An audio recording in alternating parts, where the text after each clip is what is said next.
Ah, yan mga tol. Ang mapagpalang gabi sa inyo lahat. At welcome back po sa ating YouTube channel. Ah, Papasalamat tayo tol na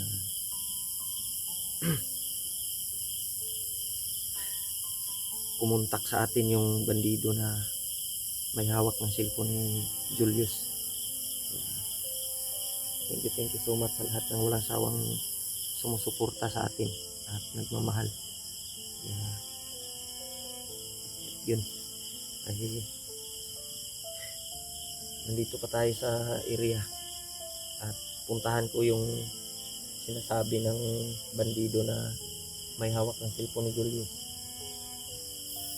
Patungo ako doon tol. Sabi niya ay hingi siya ng tulong. Kaya tinawagan tayo.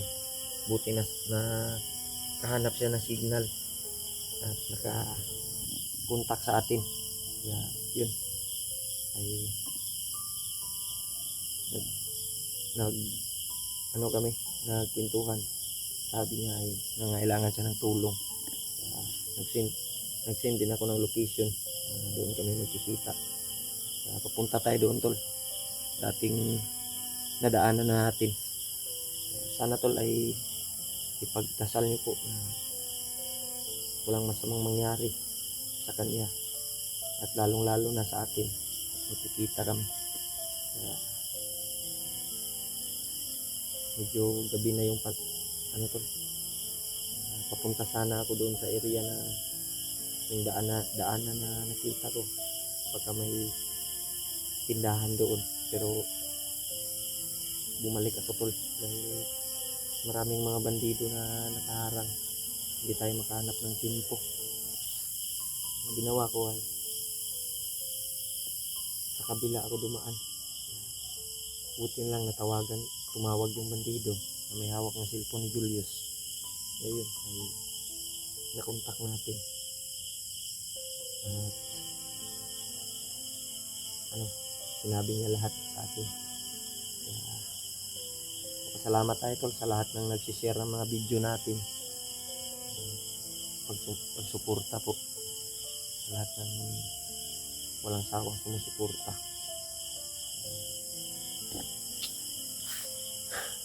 Patuloy tayo. Sila Kuya Bad, sila Remark at si Janre ay nagkita na pala.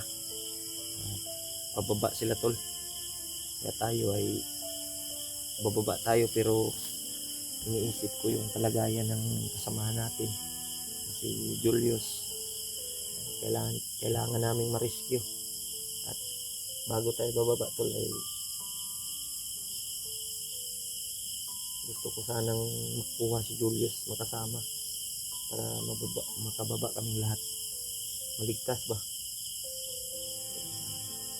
Pero sila Kuya Bads ay babalik daw sila kagad.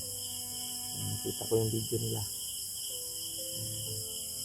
Bababa sila tol. Kaya tayo tol ay patuloy tayo sa paghahanap ng kasamahan natin si Julius, at lalo na yung may hawak ng cellphone ni Julius na isang bandido, para makasama natin at matulungan natin kung ano man yung nangyari. Nagpapasalamat din ako na nandyan kayo, sumusuporta at darasal sa bawat kaligtasan natin tol, sa inyong lahat. Thank you talaga sa inyong lahat tol, sa lahat ng walang sawang nagmamahal. Mega love shout out sa inyong lahat tol, lalo na kay Tita Mirna Huot, kay Tita Hilma, Ate Nida, Ate Daniela, Ate Doris, Ate Janet, Nanay Hilin, sa lahat ng mga sulit natin taga-subaybay. Nandyan kayo na sumusuporta sa atin. Dito pa tayo tol sa area na to. Doon ako patungo sa sinabi ng bandido at binigay ko na location din. Sana tol ay walang sabit yung paglalakbay natin, walang masamang mangyari, at ipagdasal niyo po yung bawat isa sa amin kaligtasan, at lalong lalo na mga kasamahan natin na makababa din sila na ligtas at walang masamang mangyari. Kaya ingat-ingat lang tayo, tol. Nagpapasalamat din ako sa mga taong tumulong at sa mga nangangailangan din ng tulong ay nandito tayo, handang tumulong sa mga taong nasa kagipitan. Huwag kayong mag-alala, tol, ay lagi tayo mag-iingat bawat kilos natin, bawat galaw. Diyos lang yung sinandala natin, yung Panginoon, at lalo na kay Lolo Ambok na nandyan, gumagabay at sumusuporta pa din, lalo na nilayo tayo sa kapahamakan. Kaya handang umano yung baril natin, tol, ano mang klase ng kalaban, handa tayo magkapagsabayan para maligtas yung kasamahan natin. Kaya ingat lang tayo, tol, sa bawat natin. Ano natin, tol. Huwag kayong mag-alala, tol. Lagi tayong nag-iingat. Hindi tayo bababa kung hindi natin kasama yung kasamahan natin. Sana ay kasama ko si Julius. Nakita ko bago tayo bababa. Huwag kayong mag-alala, tol. Safety ako dito. Sinurvey ko yung area kanina. Wala namang masamang mga bandido na nakaantabay dito. Ingat tayo, tol.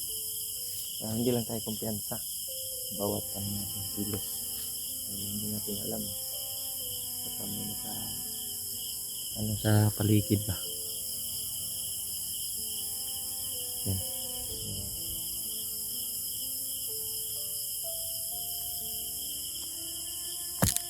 Hanap lang tayo ng paraan para makita natin yung bandido na may hawak ng cellphone ni Julius. Sana kung siya man yung mauna doon, sana hintayin tayo sa area na yun. Sana din walang masamang mangyari. Lagi natin ipagdasal, tol, na lagi tayong safety sa bawat galaw natin, bawat lakad natin.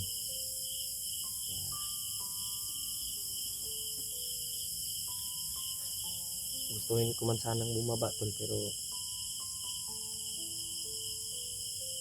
hanapin ko muna yung bandido na tumulong kay Julius para matulungan din natin at matulungan natin si Julius.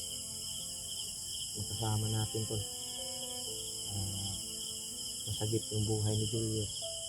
Nakakaawa din yung kalagayan niya. Nasa bingit ng kamatayan.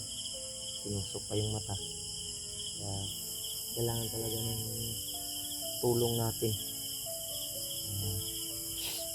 Huwag kayong mag-alala, tol, ay safety tayo. At ipagdasal nyo lang na sana ay magiging yung paglalakbay natin, makita natin yung bandido at yung si Julius.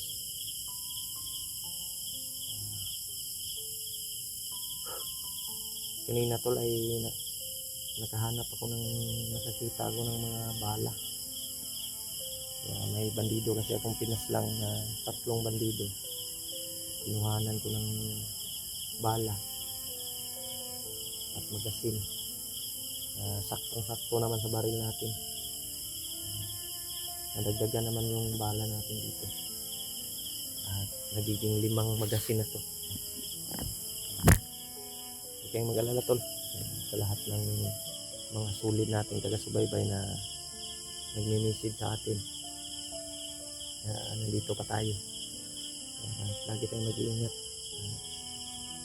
Ginagamit ko yung binigay ni Lolo Ambo sa atin na pampalakas ng katawan at pampatigas.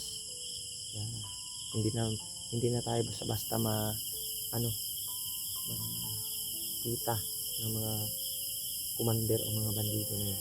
May binigay si Lolo sa atin na sikretong nagpapasalamat ako kay Lolo Ambo na nandyan at gumagabay sa amin at nagbibigay lakas kapangyarihan sa atin tol at sa aming lahat.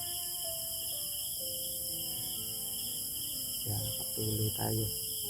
Maya ay hanap ako ng area na mapag-relaxan natin at hindi tayo mapahamak. Kaya sana si Julius ngayon ay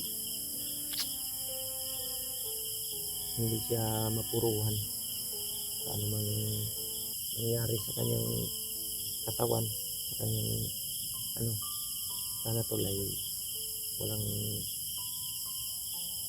bibitiw, sana walang bibitaw sa kanya. Ay lalaban tayo tol hanggang sa dulo para maligtas yung kasamahan natin si Julius. Sana ipagdasal din natin tol na makaya niya lahat ng pinagdaanan niya ngayon. Magiging okay din ang lahat. Diyos lang yung kasangga natin dito sa bawat laban na pinapasok natin, pinano natin. Kaya lagi tayong magdarasal sa Panginoon at humihingi ng patawad at idasal din natin yung bawat araw na paglalakbay natin, lalong-lalo na sa ating pamilya na nandyan pa na naghihintay sa atin pag uwi natin dito sa bundok. Pilit mang kahit medyo mahirap yung sitwasyon natin ngayon tol, yung kalagayan at pamumuhay natin, ay lumalaban pa rin tayo hanggang sa huli, hanggang giging successful yung bawat buhay natin, bawat kapalaran natin. Kaya nandito pa tayo tol. Sana hindi kayo magsasawang sumusuporta sa ating channel at hindi kayo magsasawang panoorin yung video natin at i-share. At sa mga bago pa lang tol sa channel natin ay sana po ay subscribe nyo po yung channel natin, gaya po ng pagsuporta nyo po sa mga bago o sa mga kasamahan natin. Kaya thank you talaga sa inyong lahat tol. At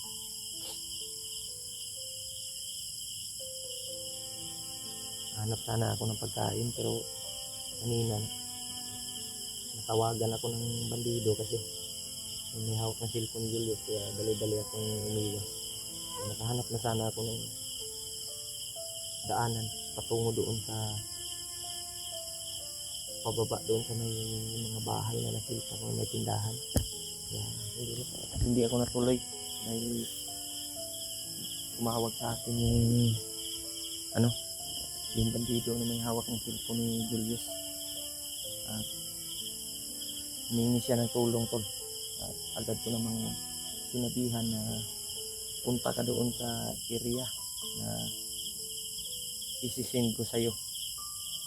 Doon tayo magkikita sa area na yun para hindi tayo mapahamak, dahil yung area na sinasabi ko ay safety yun, pero hindi ko alam kung may mga bandido ba yun doon dumadaan at nagpapatrolya. Kaya sinin ko sa kanya tol yung location para doon kami magkikita. Sabi niya ay parang nakita na daw niya noon yung area na yun at doon siya papunta. Sinabihan ko din tol na mag-iingat para walang masamang mangyari. Yan. Doon banda tol, parang may busis doon banda sa kabilang bundok yan na narinig natin. Kaya ngayon ay hanap ako ng pwesto na hindi tayo mapapahamak at safety tayo ba, makapag-relax tayo. At bukas ng madaling araw ay maglakbay ako tol patungo doon sa area na sinasabi ko at sinasabi ng bandido. Kaya thank you talaga sa inyo lahat tol. Hanap muna tayo ng area, safety tayo, hindi tayo mapahamak. Kailangan ay walang masamang mangyari sa atin. Yun, papunta tayo doon tol sa unahan.